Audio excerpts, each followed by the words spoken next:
జగన్ టీవీకు స్వాగతం. కాకినాడ జిల్లా వేట్లపాలెం బాణసంచా ఫ్యాక్టరీ పేలుడు బాధితులను పరామర్శించిన జేబీపీ అధినేత జడ శ్రావణ్ కుమార్. పేలుడు ఘటనపై స్వయంగా వివరాలు తెలుసుకున్న జడ శ్రావణ్ కుమార్ బాధితులకు న్యాయం చేస్తామని హామీ. వేట్లపాలెం బాణసంచా కేంద్రం ప్రమాదం గాయపడిన కూలీలతో మాట్లాడిన జేబీపీ టీం.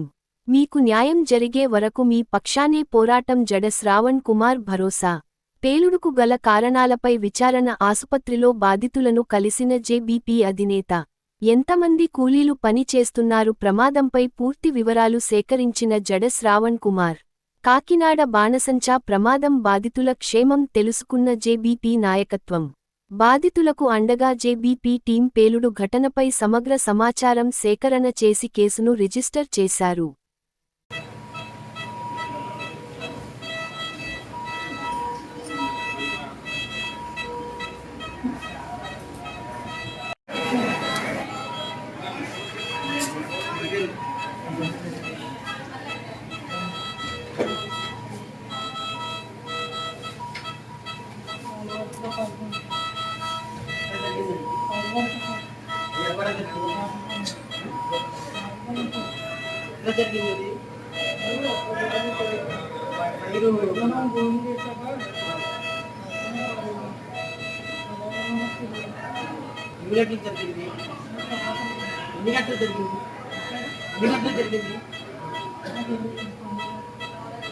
ఎన్నింటికి టైం ఎన్నింటికి ఎంతమంది ఉన్నారు అప్పుడు?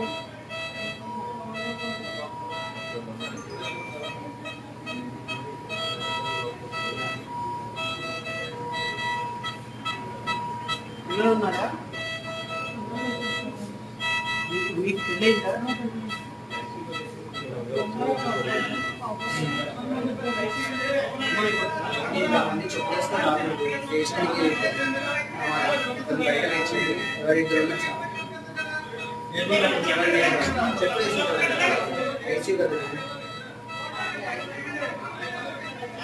సంఘటన సభ్య సమాజం చేదరించుకునేటువంటి సంఘటన.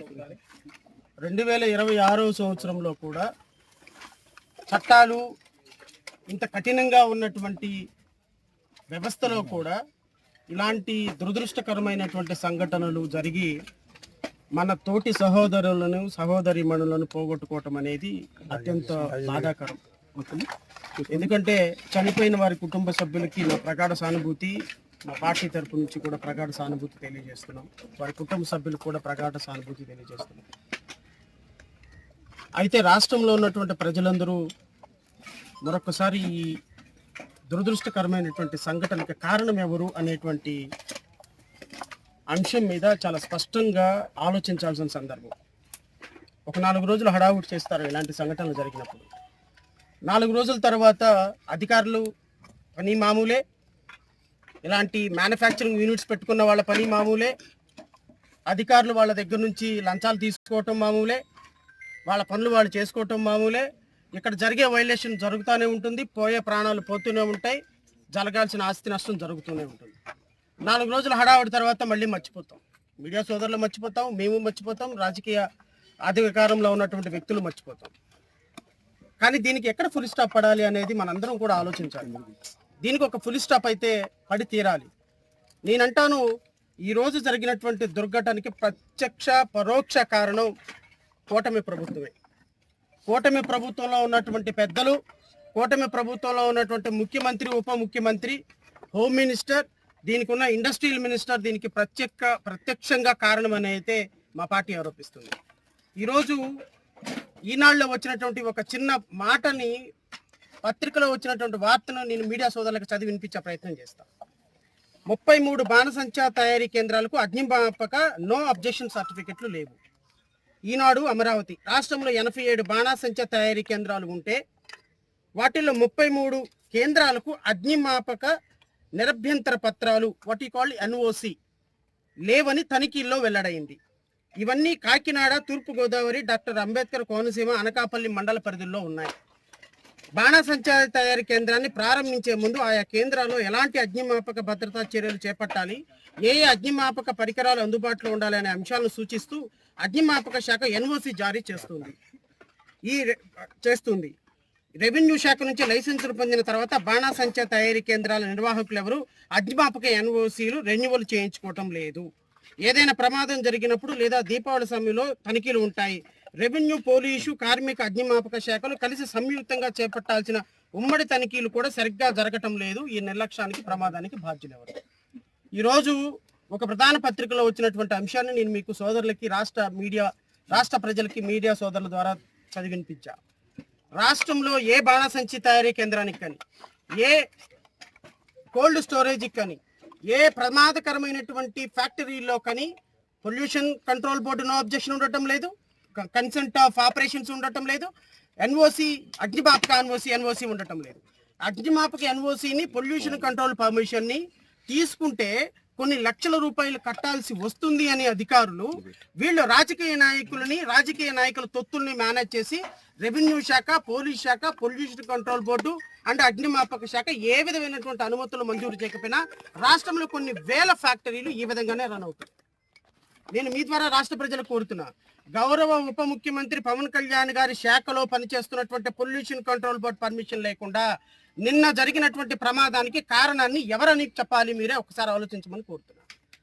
గౌరవ ఉప ముఖ్యమంత్రి గారు ఈ మధ్య కాలంలో శాసనసభలో బోండా ఉమా అనేటువంటి ఒక ఎమ్మెల్యే అడిగిన ప్రశ్నకి ఒక మాటగా రాష్ట్రంలో కొన్ని వేల పరిశ్రమలు పొల్యూషన్ కంట్రోల్ బోర్డు పర్మిషన్ లేకుండా పనిచేస్తున్నాయి, వాటిని మేము పొల్యూషన్ కంట్రోల్ బోర్డు పర్మిషన్ తీసుకోమని ఇన్సిస్ట్ చేస్తే రాష్ట్రం నుంచి తరలిపోతాయి, కాబట్టి చూసి చూడనట్టు వ్యవహరించాలి అని అసెంబ్లీ సాక్షిగా చెప్పినటువంటి వీడియో రాష్ట్ర ప్రజలందరికీ తెలుస్తుంది. నేను అడుగుతున్న ఉప ముఖ్యమంత్రి గారిని, ముఖ్యమంత్రి గారిని, నిన్న వచ్చి మీరు ఇక్కడికి వచ్చి హడావుడి చేసి వెళ్ళిపోయినారు. అసలు నిన్న జరిగిన ప్రమాదానికి కారణం మీ ప్రభుత్వం కాదా? మీ ప్రభుత్వం అధికారుల నిర్లక్ష్యం కాదా? మీ ఆర్డీఓని, మీ డిఎస్పీని సస్పెండ్ చేసేసి వాళ్ళ మీద తోసేసి వెళ్ళిపోతే మరి పొల్యూషన్ కంట్రోల్ బోర్డు పర్మిషన్ లేకుండా చేసినటువంటి ఫ్యాక్టరీల పరిస్థితి ఏంటి? ఈరోజు రెవెన్యూ శాఖ ఏ విధమైనటువంటి డబ్బులు తీసుకొని అధికారులు అందరూ కూడా మీ పరిపాలనలో రాష్ట్రంలో ఉన్నటువంటి అధికారులందరూ లంచగొండితనాలుగా మారి ప్రజల ప్రాణాలు పోతుంటే మాస్క్ పెట్టుకొని మీరు వచ్చేసేసి 2 మాటలు మాట్లాడేసి ఒక 20 లక్షల రూపాయలు మొఖాన్ని పడేసి మీరు ఫ్లైట్కి వెళ్ళిపోతే ఇక్కడ రాష్ట్రంలో చనిపోయిన వాళ్ళ యొక్క కుటుంబ సభ్యుల పరిస్థితి ఏంటండి? తల్లిని కోల్పోయిన వాడి కొడుకు పరిస్థితి ఏంటి? తల్లిని కోల్పోయినటువంటి కూతురు పరిస్థితి ఏంటి? భార్యను కోల్పోయినటువంటి భర్త పరిస్థితి ఏంటి? ఈరోజు మా అమ్మ లేచి మాకు అన్నం వండి పెడుతుంది, మా నాన్న వచ్చి మాకు ఏదో ఈరోజు బయటకు తీసుకెళ్తాడు అని ఆశగా ఎదురు చూసే కుటుంబాల పరిస్థితి ఏంటి? ఈరోజు అధికారంలోకి మీరు వచ్చి పొల్యూషన్ కంట్రోల్ బోర్డు పర్మిషన్ అవసరం లేదు, అధికారులు లంచాలు తీసుకున్నా వాళ్ళ మీద తోసేస్తామంటే నిన్న జరిగిన ప్రమాదానికి రాష్ట్ర ప్రభుత్వం ఏం చర్యలు తీసుకుంది? ఒక 4 అధికారులు సస్పెండ్ చేస్తే కుదరదు. రాష్ట్ర వ్యాప్తంగా ఉన్నటువంటి ఎన్ఓసీలు లేకుండా పనిచేస్తున్నటువంటి కర్మాగారాలను మూసివేయాలి. రాష్ట్ర వ్యాప్తంగా పొల్యూషన్ కంట్రోల్ బోర్డు పర్మిషన్ లేకుండా పనిచేస్తున్నటువంటి ప్రతి ఫ్యాక్టరీ మీద ఒక నిఘా పెట్టాలి. దీనికి ఒక స్పెషల్ ప్రొటెక్షన్ ఫోర్స్ ఒకటి ఏర్పాటు చేయాలి. ఇది పవన్ కళ్యాణ్ ఆధ్వర్యంలో నడుస్తున్నటువంటి శాఖ. ఈ శాఖ మీద ఇంత నిర్లక్ష్యంగా ఉంటే మీరు సినిమా ప్రమోషన్లు తీసుకోవడానికి, సినిమా యాక్షన్లు తీసుకోవడానికి, సినిమా స్టోరీలు తీసుకోవడానికి మీకు టైం ఉంటుంది, కానీ రాష్ట్రంలో ఎన్ఓసీలు తీసుకొని పరిశ్రమల మీద ఒక టాస్క్ ఫోర్స్ వేసేటువంటి పరిస్థితి అడ్మినిస్ట్రేషన్ లేనప్పుడు దళితుల జీవితాలు, బడుగు బలహీన వర్గాల జీవితాలు ఈ విధంగానే కదా ఉండబోతుంది. నేను మీడియా సోదరులందరినీ కూడా అడుగుతున్నా, మీరు కూడా ప్రశ్నించాలి.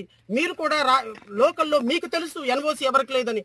ఈరోజు 22 మంది చనిపోవడానికి, ఇంకా ఎంతమంది చనిపోతారో తెలియని పరిస్థితికి మనందరం కారణం కదా.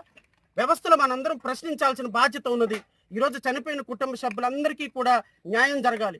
నేను గౌరవ ముఖ్యమంత్రి గారిని, రాష్ట్ర ప్రభుత్వాన్ని కోరుతున్నా, మీరు పిచ్చి నాటకాలు వేసి ఒక 20 లక్షలు ఇచ్చేసి తుపాకీ ఏదో బట్టలు దులిపేసుకుని వెళ్ళిపోతే కుదరదు. ప్రతి కుటుంబానికి 1 కోటి రూపాయల నష్టపరిహారం చెల్లించాలి. పాలిమార్ కుటుంబంలో జరిగినట్టుగా ఇంతకుముందు విశాఖపట్నంలో ఒక ఇండస్ట్రీలో ఇలాగే జరిగితే గత ప్రభుత్వం 1 కోటి రూపాయలు వాళ్ళ కుటుంబాలకు పరిహారం చేసింది.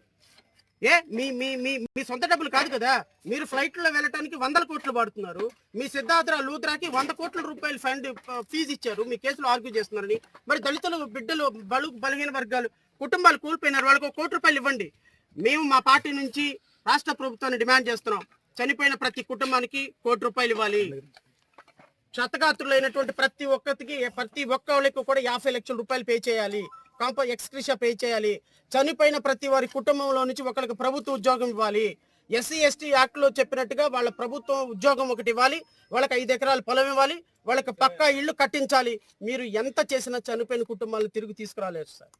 కానీ మానవత్వంతో మీ యొక్క నిర్లక్ష్యం వల్ల, అధికారుల లంచగొండితనం వల్ల ఈరోజు చనిపోయిన కుటుంబాలకి కనీసంగా వారు చనిపోయారు, వాళ్ళ ఆత్మ శాంతించే విధంగా, వాళ్ళ కుటుంబ సభ్యులైన సంతోషంగా ఉండే విధంగా మా పార్టీ ఏదైతే డిమాండ్ చేస్తుందో ఆ డిమాండ్ని నిర్వర్తించే విధంగా మీరు గనక ఒక ప్రకటన చేయకపోతే ఖచ్చితంగా మా పార్టీ న్యాయపరంగా పోరాటం చేస్తుంది, బాధితుల తరపున రాజకీయంగా పోరాటం చేస్తుంది. బాధితులకు న్యాయం జరిగేంత వరకు మా పార్టీ అండగా ఉంటుంది. అండ్ రెండో డిమాండ్గా కలెక్టర్ అండ్ ఎస్పీ ఇమ్మీడియట్ గా అగ్నిమాపక సంబంధించిన డిస్ట్రిక్ట్ ఫైర్ ఆఫీసర్ ఇమ్మీడియట్ గా సస్పెండ్ కావాలి. ఈ ప్రకటన కనుక చేయకపోతే ఖచ్చితంగా మా పార్టీ బాధిత కుటుంబాలతో కలిసి న్యాయ పోరాటం చేస్తుంది, రాజకీయ పోరాటం చేస్తుంది. ఈ రాష్ట్రంలో ఉన్నటువంటి ప్రతి ఒక్క అంశం మీద ఈ విధంగా ఎన్ఓసి లేకుండా, ఫైర్ పర్మిషన్స్ లేకుండా నడిచే ప్రతి ఒక్క ఫ్యాక్టరీ మీద కూడా మా పార్టీ న్యాయ పోరాటం చేస్తుంది. ఇప్పటికే హైకోర్టులో చాలా పబ్లిక్ ఇంట్రెస్ట్ లిటిగేషన్స్ వేశాం.